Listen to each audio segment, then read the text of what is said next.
So uplifted, and here's this documentary about dying, really, but it's so inspirational. Subscribe and listen now by going to foxnewspodcasts.com. America's listening to Fox News. Real news, real honest opinion, all in one place. Stay on top of the hottest trending stories here. This is Fox News Radio. Fox News, I'm Joe Chiaro. The White House has responded to an impeachment inquiry request for documents relating to contacts with Ukraine. The White House press secretary says the requests coming from Democrats at this point are a waste of taxpayers' money and also time. For now, it seems like the White House is not going to move and they are not going to cooperate. Fox's Allison Barber. Some 2020 Democratic presidential candidates attending a Service Employees Union summit in Los Angeles. Former Texas Congressman Beto O'Rourke speaking to union members. When the choice is between corporations and people, corporations and workers, corporations and the dignity in our lives, I stand with you each and every single time. Meanwhile, Senator Bernie Sanders is back on the campaign trail after he was released from a Las Vegas hospital following a heart attack. America is listening to Fox News.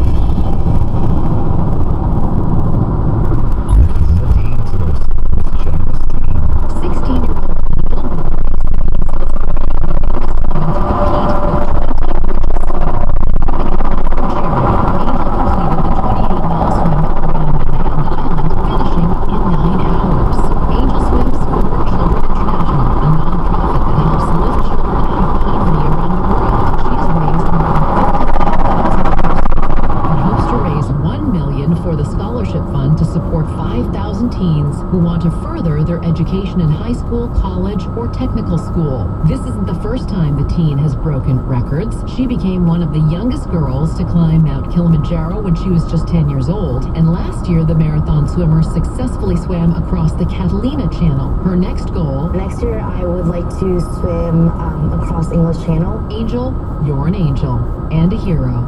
And you made the Dean's List. Janice Dean, Fox News.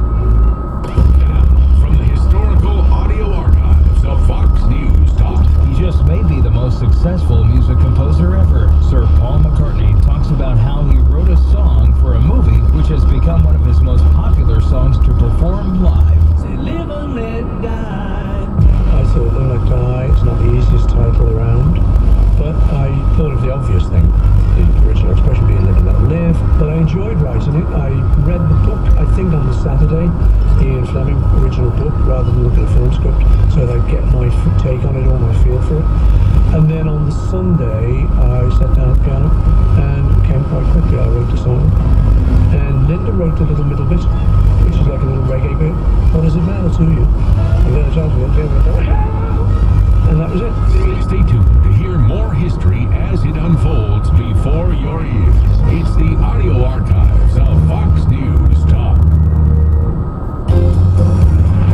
This is House Call for Health. Have you ever had a feeling in your bones that trouble is brewing? That may not be just a figure of speech. A new study looks at what exactly causes the fight or flight response when your body goes on red alert in a stressful situation. Biologists have long thought this response comes from hormones, including adrenaline and cortisol. But this new research finds your stress response may actually be triggered by a protein called osteocalcin, which comes from your bones. Researchers set up stressful situations in the lab, like giving small electrical shocks to mice or subjecting a human to a tough cross-examination, and they found the levels of osteocalcin shot up. Writing in the journal Cell Metabolism, the researchers say their findings make sense because our skeletons evolved in the first place to protect us from predators and other dangers. For more health news, go to foxnewshealth.com. House Call for Health. And Lisa Brady, Fox News.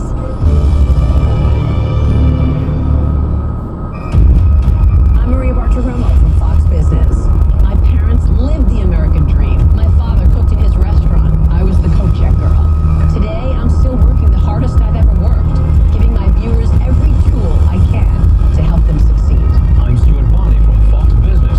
My first investment, traveling the world for about 5 years and ending up right here in America. Damn good investment, actually. Fox Business.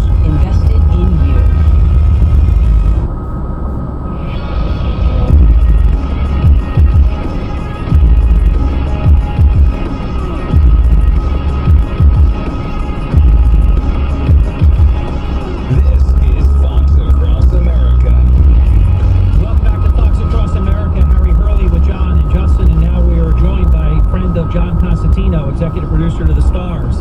We are with Congressman Greg Steube, serving America and Florida's 17th Congressional District. And just a brief mention, among other things that I could say, I want to take this opportunity to thank you, Congressman Steube, for your service in our United States Army during Operation Iraqi Freedom. And it's great to welcome you to Fox Across America. Congressman, how are you? Yeah, thanks, Fred. I'm good. How are you? Real good. Real pleasure to have you here. And I know it's your first cousins over in the Intelligence Committee and not the Judiciary Committee, but I think it's very, very important now more than ever. The Judiciary Committee is such an important committee assignment because we're living in bizarro world and just things are happening almost that we've never seen before.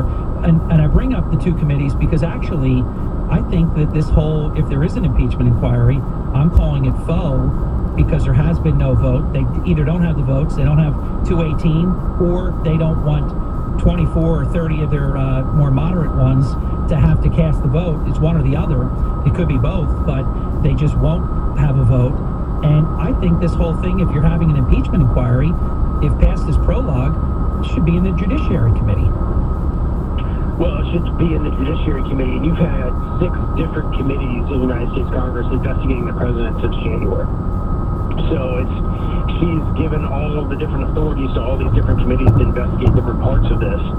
I have been told as early as yesterday, I also serve the Oversight Committee, and so Oversight has a piece of all of this too, that once Intel and Schiff has decided what the actual articles are going to be, then it will go to Judiciary, and Judiciary will actually vote out the articles of impeachment if they decide to keep going down this road, which I think they will at this point, out of the Judiciary Committee. So I'll have an opportunity to debate that in the Judiciary Committee. But one of the things that's just completely unprecedented here is they are not including the minority in anything. They aren't allowing us to ask questions. They're not allowing us to subpoena witnesses. They don't even want us to have staff in the room. Yesterday, Oversight did a deposition of the former ambassador, and he wasn't even allowed to have State Department lawyers in the room with him. I mean, that's how ridiculous the Democrats are running this. Leader McCarthy yesterday, sent a letter to the Speaker basically saying, when are you going to allow the minority to ask questions, to subpoena documents, to be a part of the impeachment?